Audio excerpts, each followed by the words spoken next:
κύριος Δημήτριος Κενανίδης, Γαρασαρέτες επίσης, θα μας τραγουδήσει τα κάλαντα των Χριστουγέννων.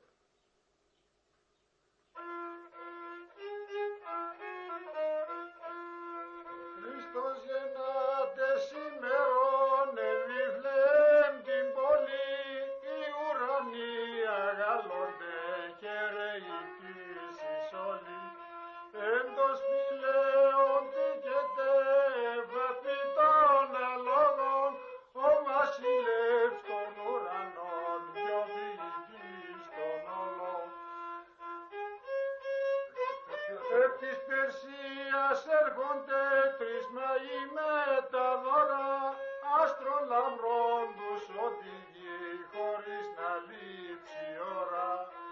Αυτό το τραγουδούσατε στην πατρίδα με συνοδεία λύρες? Μάλιστα.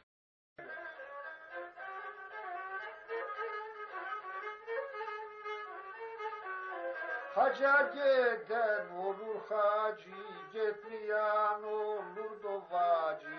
Sensin derdin milin acı, gelin uça görün nuri.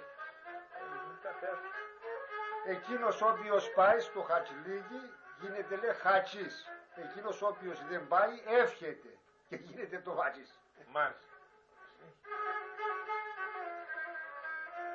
Teveleri gater gater, ayakları kuma bata, kokusun eleme yeter, gelin kutça görünür.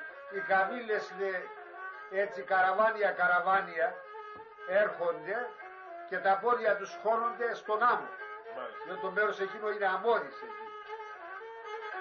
Και η μυρωδία του Αΐου Τάφλε προλαβαίνει σ' όλον την ύπαιθρο.